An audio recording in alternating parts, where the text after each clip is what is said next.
Will you lead us in the Pledge of Allegiance? This evening, I ask Mr. Dane Edwards from MacArthur Middle School to lead us. If you will lead us in the pledge. Salute pledge.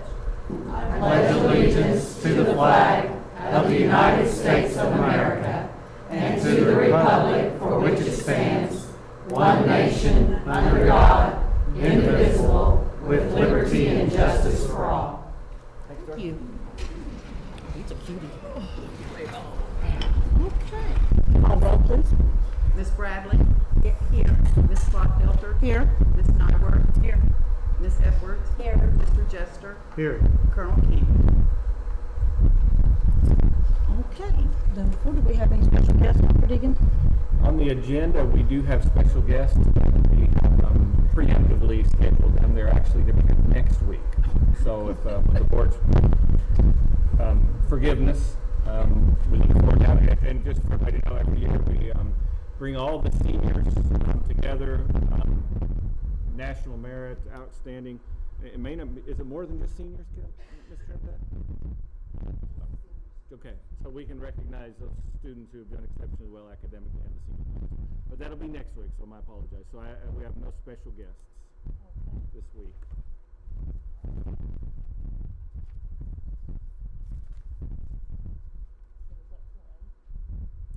Yes, Valerie.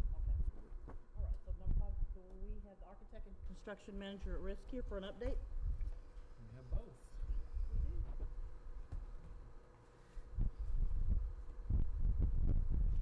Good evening. I have to get used to the new seating arrangement here. So are we. My name is Corey Miller. I'm with AIP, and we'll go through some of the miscellaneous projects for an update tonight.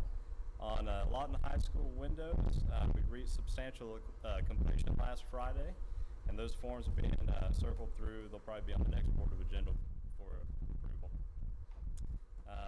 The Adams re-roof, we reached substantial completion today, and that form will also be circulated for the next board meeting. MacArthur High Cafeteria, they've got one last punch item to finish there, and they'll be ready to go. We'll close that project out before the end of the fiscal year, I'm sure. We've notified all of the contractors that we need to try to finish all of these and get them closed out by the end of June, so hopefully we'll be there.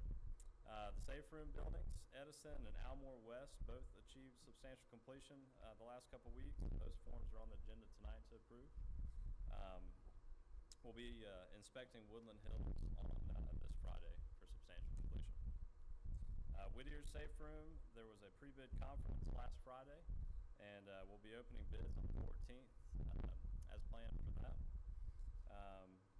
We have started to work on the Eisenhower Middle School furniture design package, and we're meeting with some of the specialized groups in the school, like special education and career tech, working through their needs.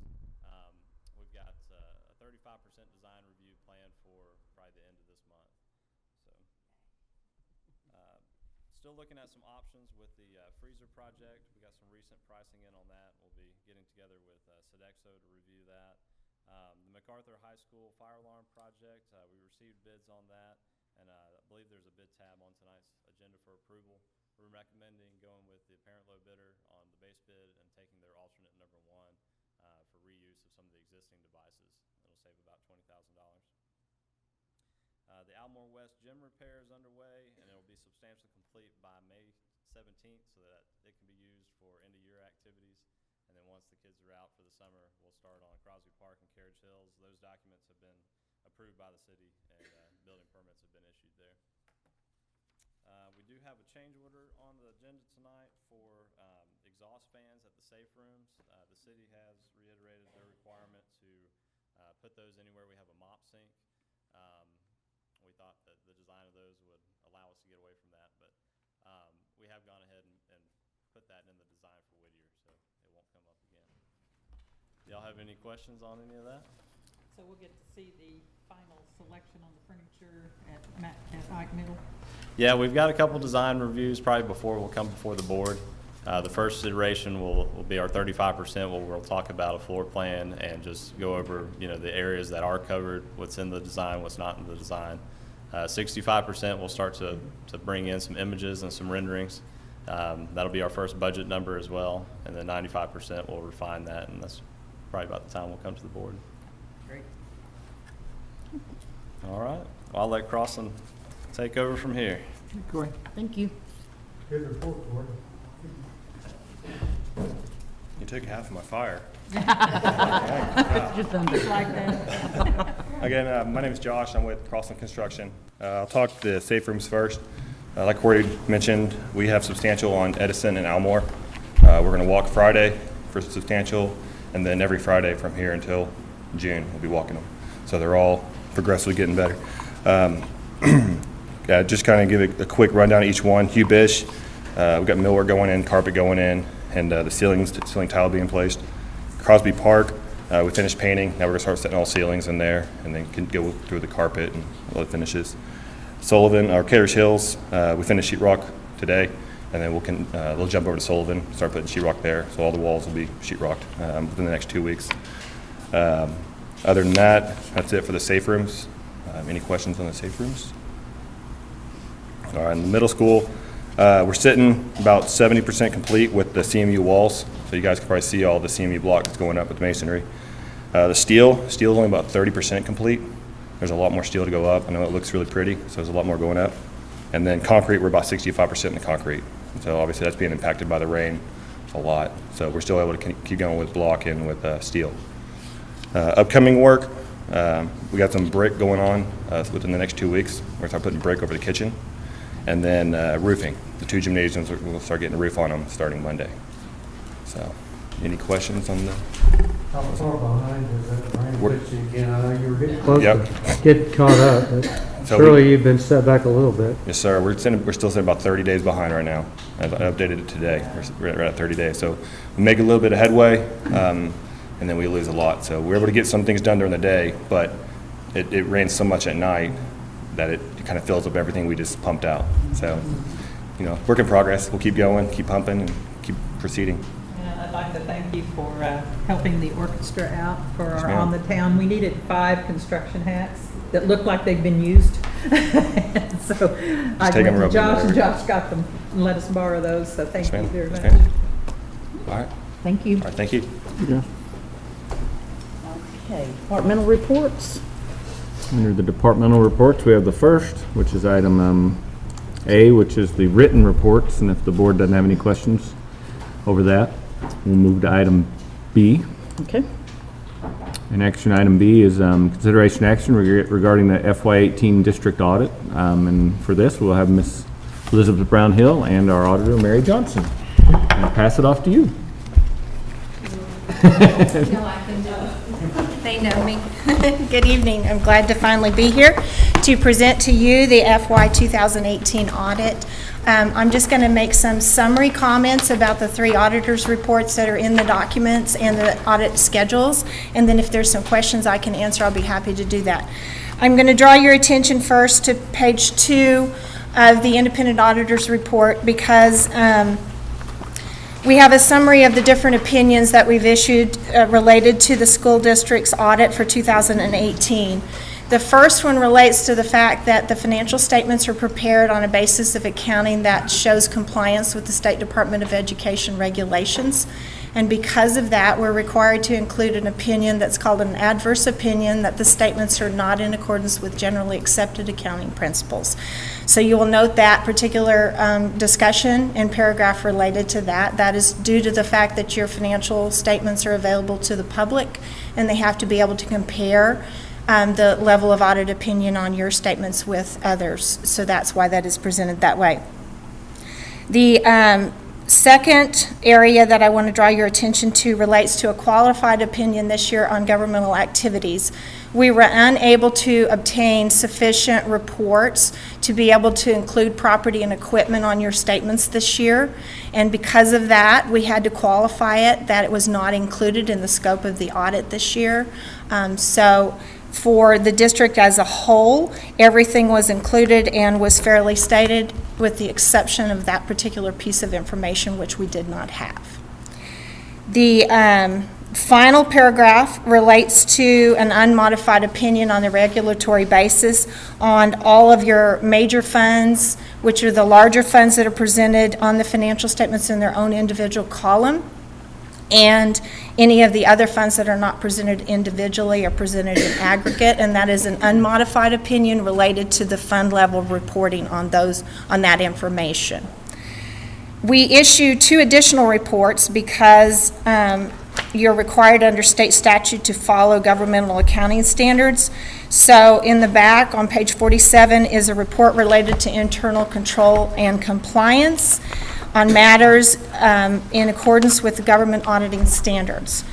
When we plan the audit, we look not specifically to give you an opinion on the effectiveness of your internal control, but to bring to your attention any conditions that we note during the audit related to internal control and compliance, which we feel are significant enough to bring to your attention. This year, in the schedule of findings at the back, we have several conditions related to internal control this year that we have brought to your attention, related to financial reporting. Those conditions are described, both the condition that we found and the criteria that we judged it against in order to present it to you. And then management has provided we've summarized their response to those particular items that we found related to internal controls.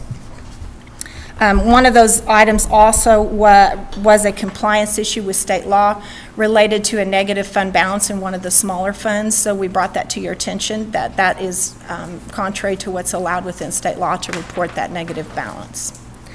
The third report is required because you spent more than $750,000 in federal money. As a part of that report, we go through a process to determine which of your federal programs we're required to audit under the standards that are presented to us by the Office of Management and Budget under the Single Audit Act. And our responsibility is to determine that you complied in all material respects with those particular grants that we did test. This year, you will note that we have qualified our opinion on the DoD grants due to some issues that we had related to time and effort. So we were not able to tell you that those particular expenses were in compliance with the requirements of those particular grants. We did, however, issue an unmodified opinion on the other major federal programs that we did test. And all of that information, what we found and the criteria that we judged it against, again, is summarized in the schedule of findings and questions costs so that you can look at it and see what the criteria that we used to judge it against and what the expectation from an audit standpoint was and what management's response related to that was. And with that, if I can answer any questions, I'd be happy to do that. Yes, ma'am. I'm brand new at this. Yes, ma'am. Can you put it in a nutshell and something that I might be able to relate to for a little bit? I'll describe the audit opinions to you a little bit. Okay. An unmodified opinion means that everything was as we expected from a material standpoint, both the numbers and the financial disclosures. The qualification simply meant that we did not have sufficient information to audit those numbers in that area, so they were not included. So that is kind of in a nutshell what we talk about on that side. Now, the other findings are just conditions that we bring to your attention that are of significant enough level that we felt you needed to be made aware of the current control situation as we saw it at this time when we completed this audit. So that is what the conditions bring to your attention. And then the federal program part is kind of self-explanatory. They have specific compliance requirements that we test for. Thank you. Mm-hmm.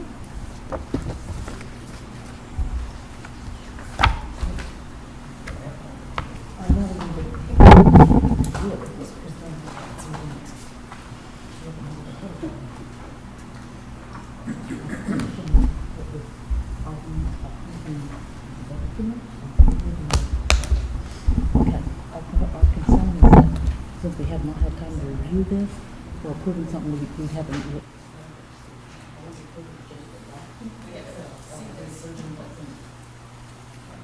And I believe you're just acknowledging receipt. accepting. You're That's what just it- what my accepting, question you're was. not approving, you're just Okay, accepting. that was our Accepting the question. report. Yeah, that was what I was. Much better than I would have done. So is there action on that? Yes, Yeah, there is. and we just accept it. We're just from her. accepting the, But we're not approving what's in Gotcha. it. Okay, do I have a motion to Move accept? for acceptance.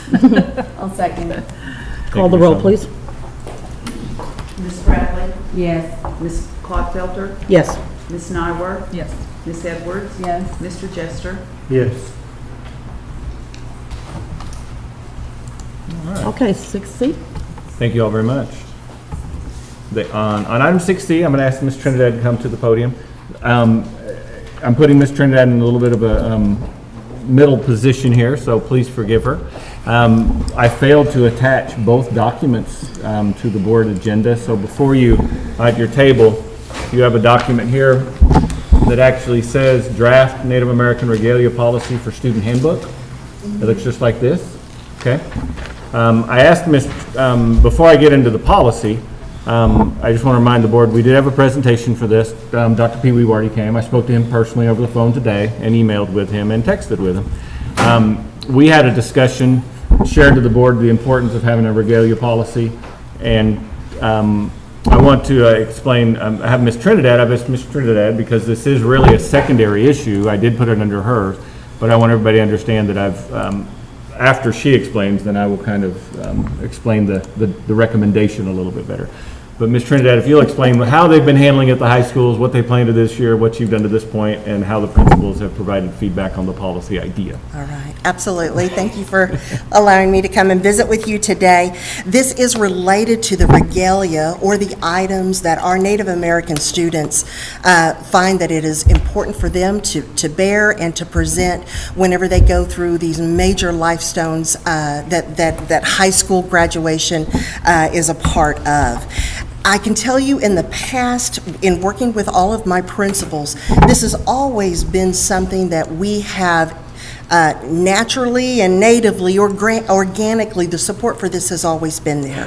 At our high school campuses, I could not, after researching, could never find a particular time, not to say that there isn't, but I couldn't locate a particular time whenever we had a Native American student who had particular regalia that it was important to him and to his family and his culture, or hers, that they were not allowed to wear it. So this has always been something that has been supported on our campuses. And in light of where we live and the wonderful culture that's all around us, I was really pleased to learn that about LPS. This is simply an opportunity for us to more formalize and recognize how we want to approach this. And you can see in your handout, I will read the draft. This is an exception to the above stated dress code may be made for student members of sovereign Native American tribes/nations who wish to include regalia for the genuine exercise of religious and/or cultural beliefs. Students may make no alterations to the gown. Now, this is a very in light of the topic, a generic approach. And we wanted that because this simply applies, this is a placeholder for this year's graduation. We wanted to formalize the approach a little bit, make sure that there was an understanding with the board and with our community. This is about recognizing sovereign nations. This isn't specifically about groups of people. There are lots of groups of people who would love to be, recognized in many, many different ways and for many, many different reasons. But this is specifically related to the sovereign nation that each of these students truly do belong to and they represent. They are, all of the tribes are critical partners for us in the educational process, and it's important to us here at LPS to recognize that. So this is for this year only, and so after this year, we can, as a group, evaluate how it went and tweak this? Absolutely. Okay. The plan is for us to simply have this kind of generalized approach for this year.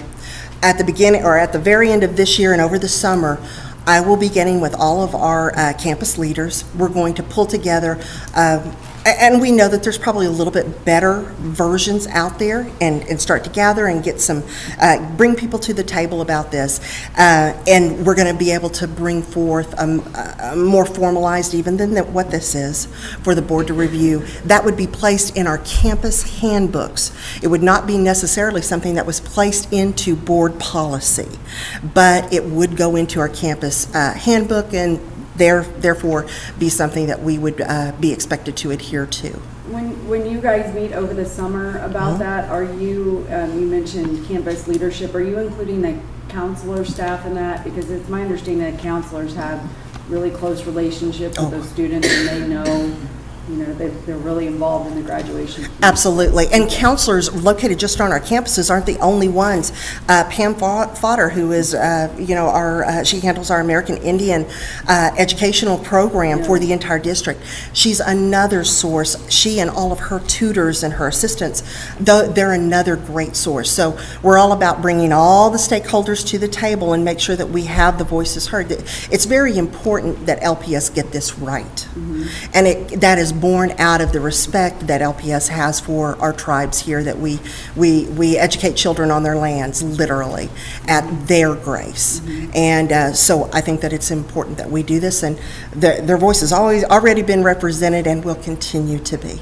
And I don't remember, you mentioned in years past we were already doing this. Last year was my first graduation on the board. I don't remember seeing anything like that, but yes. There was a feather. Yes. Yeah, there was a little bit. It was there. It was just very low key. There wasn't a big deal made about it, and which that's wonderful. If you want to keep continuing that way, that's great. But quite frankly, LPS is too large of a district for us not to have some parameters and some guidelines. And this is not just about controlling who gets to do what, but it's also about respecting this culture that is here, and that was here far long before any of us were. Are there other districts in Oklahoma we're modeling this after that do this? Are we the only, or? No, I've asked Ms. it's Trinidad. statewide. We've even got colleges that are involved in this, so. Okay. Ms. Trinidad talked for at this point, because I kind of, and jump in at any time, Ms. Trinidad. I attached another document to the board agenda, which was the one, I failed to attach this one, but I did attach another one that was a sample policy provided by Native American Council of Psychiatrists, I believe. And that is a good template for which we're going to use moving forward. And what Ms. Trinidad, what I want to do, interject, not take away from Ms. Trinidad, I want to make sure the board understands that the principals had reviewed and considered the policy that is at the bottom, and it includes a list of things that can and cannot be. After talking to the Comanche Education Tribal Representative, Dr. Pee Wee Wardy, the concern is getting in too specific a list in too short of a time. So that's why I recommended, and so the shorter list does not get into the details at this point. But as the principals and the Native American Council, which was established over the summer, can really dig in. And that is an example of one of the guidelines that they will be using to decide what our policy actually says. And so that's what I wanted to jump in. I had actually, with this, and so Miss Trinidad's principals aren't mad at her. The principals had recommended the policy at the bottom, but it created some other complications. So I just let's go with a simpler policy, which is the top. I did talk to Dr. Pee Wee Wardy right before the board meeting, and he said this is a good way to proceed, as I understood from him. In this way, over the summer, for our formal policy that'll be in our handbooks, we will use not only the Native American Council, but the guidance such as provided from the American Association of Native American Psychiatrists, which you see Tulsa Public Schools and so on. So that's where I'm here to jump in, and I want to make sure everybody understands that I did modify the recommendation from the principals in full disclosure. Yes, sir. Because there were some complications, because we do have some tribe members that understand regalia with beaded caps, and that was the issue. And so let's not define it at this moment. Let's make a formal statement and move forward. Right now, the principals will be able to handle it, but I wanted the board, as you see, my recommendation is that we implement the policy with the handbooks, having it included in 2019-20 school year, and this will allow the principals more time to collaborate with the Native American Council to determine the best policy statement for LPS, which would include counselors. So my apologies for interrupting on this. No, I just wanted Ms. Trinidad to be off the hook for me changing the recommendation. I want to be fully transparent. that I did just take some of the statement out to keep it simple for this first year.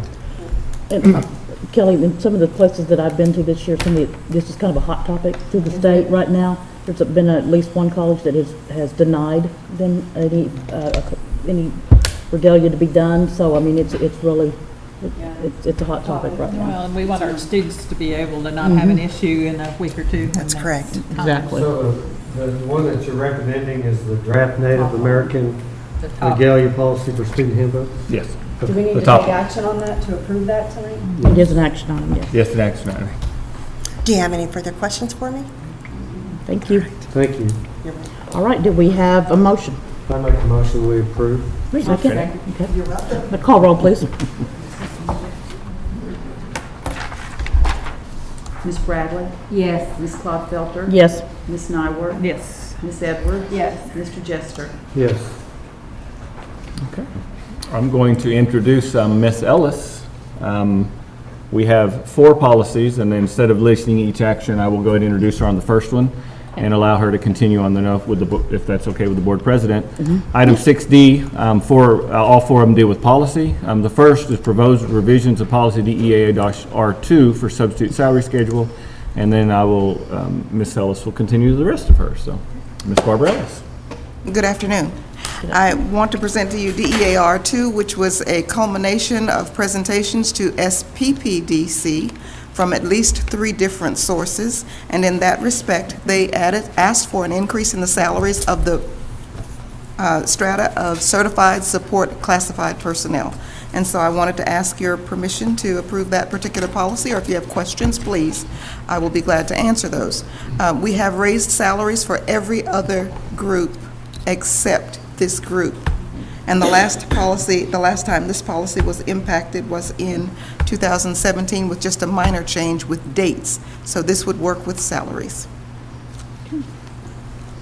Any questions? Questions? Yes. Do you think this is going to make a difference in whether, I know now we can't get enough substitutes.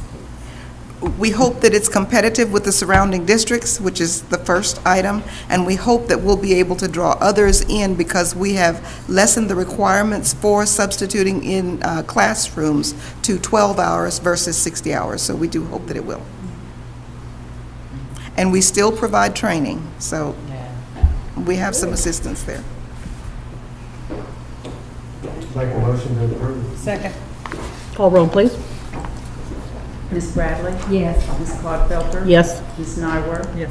Ms. Edwards? Yes. Mr. Jester? Yes. On item 6E, this is an actual policy that goes along with the previous policy, and it simply removes the pay per day. So if you would, please note those changes, and do you have any questions? Move for approval. Second. Call roll. Ms. Bradley? Yes. Ms. Clodfelter? Yes. Ms. Nyworth? Yes. Ms. Edwards? Yes. Mr. Jester? Yes. On policy DNA P1, the teacher performance evaluation procedure identifies the terminology that has changed in the law with regard to who probationary teachers are, who career teachers are, and how you quantify and qualify them.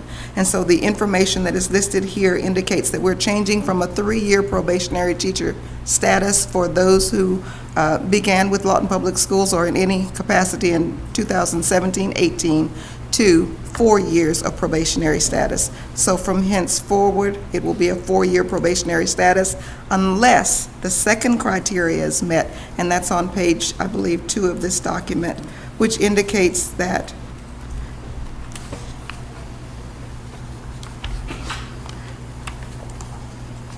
they have a rating of superior or highly effective for the first 2 years, or that they have the last 2 periods of an average district evaluation rating, the last 2 of the last 4-year period, or completed 4 or more consecutive years. So as you read that first definition for probationary teacher, it identifies the document that says that the changes in the law.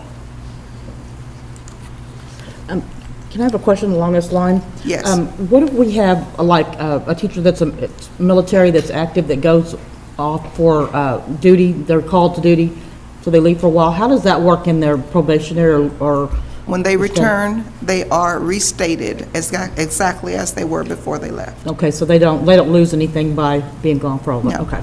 I was reading policy on that and I couldn't quite come up with it. Okay, thank you. Are our probationary teachers under a temporary contract? Yes.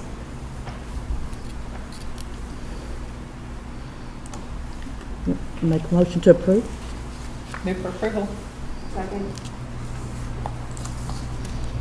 Ms. Bradley? Yes. Ms. Claude-Felter? Yes. Ms. Nyworth? Yes. Ms. Edwards? Yes. Mr. Jester? Yes.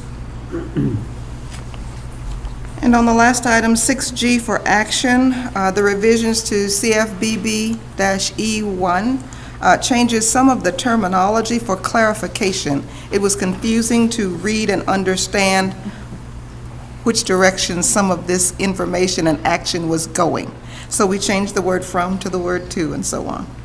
So it's just for clarity. Move for approval. Second. Call roll, please. Ms. Bradley? Yes. Ms. Claude-Felter? Yes. Ms. Nyworth? Yes. Ms. Edwards? Yes. Mr. Jester? Yes. And then the last item, 6H, is an information item. We were preparing to present the proposal for LATS for the FY 1920 year to you, and we were not able to get that contract for you, but I thought that you would like to look at the numbers and see how our faculty and our students, our staff and our students have utilized the services that we have provided for them. And so in preparation for that, it's only an information item. You know, of course, my continued concern is that they just do a hand count, so we never do get that. I would want them to add that little ticket thing that stamps it, so we actually know that that's what we get, but I just can't seem to get them on board with that. Well, I can tell you that we've had the conversation again, and we think that we're getting closer to it. Good.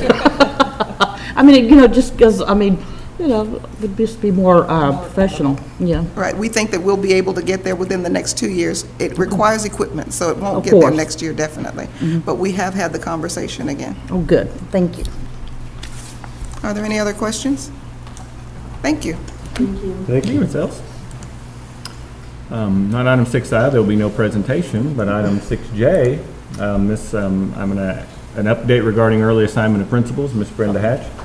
This year, Lawton Public Schools assigned principals earlier in the year, and it's turned out to be I'll let Ms. Hatch share how that has turned out to help, or how that's worked. Yes, good evening. I'm Brenda Hatch, Executive Director of Teaching and Learning, and I'm here to celebrate that new practice of hiring and assigning principals in early spring instead of the end of the year or even the summer, if it can be avoided.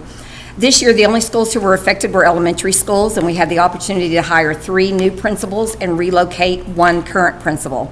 And since the placements were made in March, we were able to help them transition much more effectively. The first thing Amy Frazier, Karen Cooksey, and I did was schedule a transition meeting on April 3rd that included the outgoing and the incoming principals together. Before the meeting, we determined what information would be helpful to the incoming principal. We probably overloaded them. This is the notebook that each of them received with everything from staff information to student demographics to assessment and A through F report card data, the results of the current 9 essential elements survey that the staff completed, the results of the staffing meeting with Jean Hastings so they'd know if they needed to hire anyone, all of those kind of things in this notebook to really give them a jump start on getting to know their new school. So during the transition meeting, we also outlined what the last 2 months of school might look like, and we established roles and responsibilities. For example, we thought it was very important that the incoming principal was the one doing the hiring and making the majority of the decisions for next year. We also planned out the April 22nd Professional Development Day that's designed for staff members to plan and prepare for the following year. And we established even time frames of when they'd move out of an office and into an office and get those things clarified just to make it a little bit easier. And then they were just given time to share information and ask questions about the schools. Then on April 11th, that incoming principal was able to attend the career fair with their staff and start the hiring process of those who needed to be hired. And on that April 26th professional day, they did everything from conduct surveys with their staff to find out traditions that are dear to that school that they know not to touch, and then what changes might need to be made to make improvements. They established a basic calendar of events for the next year. They met with their SIP committee to decide the next round of spending for the bond money. They worked on the school's professional development plan, and then they just had some fun doing team building and get-to-know-me activities as well. The new principals have had a chance to exchange emails with their new team, and they've spent even time, some of them have spent time surveying the building and putting in work orders for next year, so our maintenance team can complete those over the summer. Now, one of our new principals is from out of state and was not able to attend that meeting, so we videoed it, sent her the video, she had a chance to watch it, and then we did a follow-up conference call and tried to keep her in the loop as well. And she's had numerous conversations back and forth with her staff through email and the current principal as well. We've heard nothing but positive on our end about the transition process, and we're going to meet with that team again at the end of May to see what can we do next year to make that even better. But I know that sometimes when we make a change to things, there's challenges, but in this situation with elementary, it seems to be all beneficial. It helped us tremendously instead of trying to rush around at the end of the year and not be prepared or hire over the summer. So, well, and a good new process. principal coming in a building cold and not knowing Absolutely. anything. Absolutely. So much better. So, any questions about the process? All right, thank you. Ms. Hatch is far too humble to take credit, but she did a tremendous amount of work, as did all of the directors, Ms. Trinidad, Ms. Frazier, Ms. McPhail, Ms. Cooksey, I didn't forget you back there. They did a tremendous amount of work to make this work and make it easier for the new principals in transition. I'm very proud of them, so thank you all very much. Okay, report of the superintendent. All I have in my report is some announcements. One, I wanted, if everybody will look to the large table, we do have a return guest to our team, and that is Miss Denise Duffy. We're very glad to have her. We had donuts and Denise today. Come back. So we're glad to have you back. She's amazing. She's helped Peggy Whittington. And I want to, and Peggy's not here, but I want to publicly say Yes, Peggy Whittington stepped in. She took control and understanding of a fairly complex system, and really, and of course Denise was very helpful, lots of phone calls and texts and those sorts of things. But I want to acknowledge not only is Denise back, but Peggy Whittington has done a great job and a great service to this district and to the board. I am impressed with her, eternally grateful for how she did her job. And so you missed Denise with donuts, but it's a once-in-a-lifetime opportunity. Another update is several LPS schools have benefited when businesses and community members came by together April 26th for the 25th annual David Hedwood Day of Caring, put on by the United States Way of Southwest Oklahoma. That's an annual thing in Lawton. They painted, they cleaned closets, and sorted through old books, just to mention a few things. They worked at Eisenhower High, Elmore West, Edison, Pat Henry, Ridgecrest, Washington, and Whittier. Those are the schools that benefited this year, so we want to thank all those volunteers. Yes. Lawton Arts for All, this upcoming weekend is the Arts for All, and the John Adams clogging team and the Kickin' Patriots will be performing on the East Edge at 10 a.m. on Saturday morning. Let me say that one more time. Now, I think Ms. Nyworth is critical. Let me start it over. We have two that we want to make sure. There's Arts for All, in addition to the food. John Adams clogging team is going to be there. Mark that and the Kicking Patriots at 10 a.m. So I expect everybody to be there at 10 a.m. to watch the John Adams Rain Patriots. or shine. There'll be a full schedule in the paper. Yeah. Okay. That just had to, that's a big deal. Another thing I want to mention, Mr. Cook's in the room, and I don't know if the board realizes this, but we have, Mr. Cook and his team applied for a grant December 8 to 18 to pay up 25% toward new eco-friendly buses, and as a result, we are getting $19,500 for those buses, a total of $97,000 for clean air buses that will be added to our bus fleet. And so I appreciate the Transportation Department in getting that grant. Good. Awesome. Yeah, there's a district at this meeting we had this weekend that, and I wrote down what it is that they went to, but they did a grant and they bought half their buses for them. And stuff, but it was some different alternate fuel. Tell them to call us. It's a similar thing. I wrote it down. A few years ago, they actually were buying full buses or completely transforming the interior, the combustion system to go to, those have passed, but I think good job that we got this. A few years ago, you could actually that was one of the things you could do. Yeah. If that comes back around, I'm sure Mr. Cook and his team will be applying for that as well. Well, I wrote it down for you. If you find any more details, Yeah, pass it I on. mean, anything. Love free buses. I have right here a copy of a check for $25,000 from the Oklahoma School Assurance Group. And if everybody doesn't know, they kind of handle our workers' compensation insurance, and our own Miss Ellis has been over that.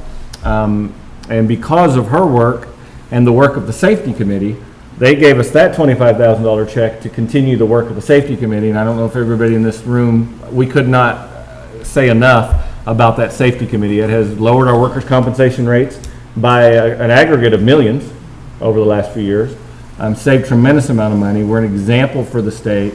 Miss Ellis has done a great job, but I want to thank Larry Neal and his company. He brought that by personally, but I want to give a shout out to Larry Neal and Oklahoma School Assurance Group. We have one big announcement, and I don't know which one is bigger, but if you'll notice at our table here, we have two big announcements. We have 3 people now. We are ordering new deals, but we have our newly constituted SPPDC representative is here from Long Lawton High. Ms. Looper has taken this on and taken the bull by the horns. We actually had our first policy in because of SPPDC, which is phenomenal, and we have one on the slate for the next agenda from SPPDC. They have been working, and I have to again mention Mr. Irwin has been helping as well over here, David Irwin. And so we are proud and glad to see SPPDC reconstituted. We had to move the bigger table here, so we're get them all at the table. We're glad to have all our people to the table. And again, Ms. Looper, thank you for taking on that task. You all are doing a great job. And finally, I want to mention there are going to be some ribbon cutting events. Although they will not be completely finished, a couple of them on the inside. The board has before you a schedule. If you can make it to as many as you can. We wanted to do them in the mornings because during the storm season, we did not want to have a ribbon cutting where we had to run into the building to protect ourselves from a tornado. So we decided the morning would be the best option for that. So if you can make it to those, we wanted to make sure we got them done at the end of the year. It's an opportunity for the schools to celebrate, actually get a chance to get in and see the buildings. And we just didn't have very many days in the calendar left. Otherwise, we would have spread them out more. So Gateway is the 17th at 9? Gateway graduation? We'll look at that. We think we arranged it in a way where we could attend Gateway. But I'll look at it, double check it again. Denise and I will look at it. Go to Gateway. Definitely. Yes. I don't think I think last year we had 2 board members at Gateway, so that's very important. Trying my best to get that. That's the end of my announcements. If anybody has any questions of me? All right, consent agenda, does anybody need anything removed from the consent agenda? Move for the balance of the consent agenda. Or the whole thing. Ready? Call roll? Okay. Ms. Bradley? Yes. Ms. Clodfelter? Yes. Ms. Nyworth? Yes. Ms. Edwards? Yes. Mr. Jester? Yes. Okay, proposed executive session, do we need to have an executive session? I believe so. Make a motion, we go to executive session. Call roll, please. Won't let me out. Hang on just a second. All right.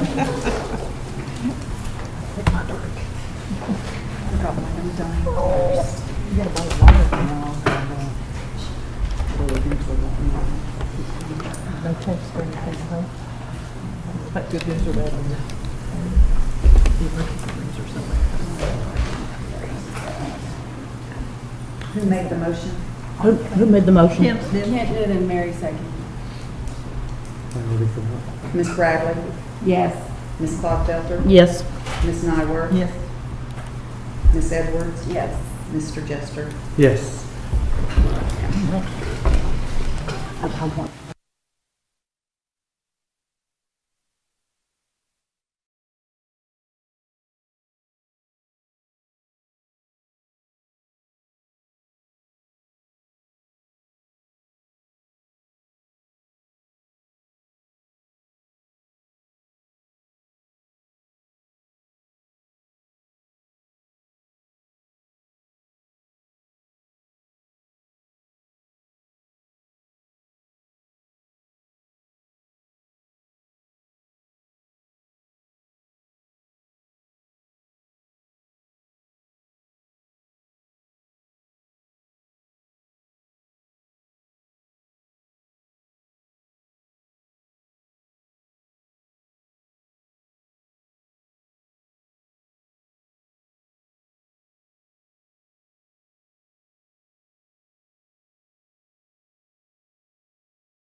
we go.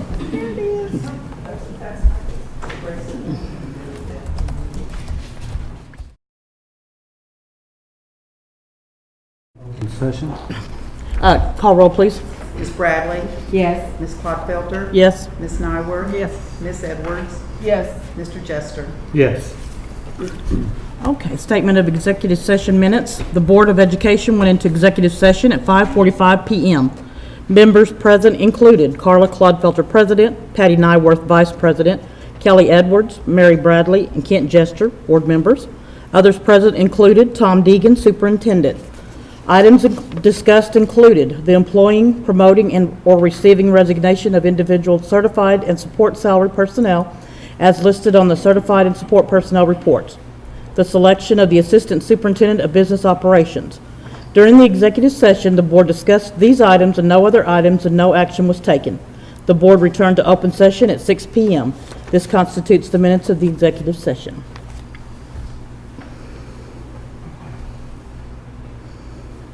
All right, wait a minute, I gotta find out where I am. No wonder Kent always lost his spot. It goes back up on you. Okay. All right, Superintendent's personnel reports. I did discuss, we already got all that new business. Under item 13, personnel report, I have item 13A, which is approval of certified and support personnel reports. Move for approval. Second. Call roll. Ms. Bradley? Yes. Ms. Clodfelter? Yes. Ms. Nyworth? Yes. Ms. Edwards? Yes. Mr. Jester? Yes. All right, do we have any new business? None that I'm aware of. All right. The next regular board meeting date is May 16th at 5 p.m. at Shoemaker here. Do we have any reason to have any new board dates? None that I know of. Okay. Board announcements. I move for adjournment. I was waiting for that. All right. That's an announcement or not? Second. All right, call roll. Good luck with your dad. Who made the second? I did. Kelly? Okay. Ms. Bradley? Yes. Ms. Clodfelter? Yes. Ms. Nyworth? Yes. Ms. Edwards? Yes. Mr. Jester? Yes. Yeah. All right. You know, Ms. Looper Second. may wind up getting brand new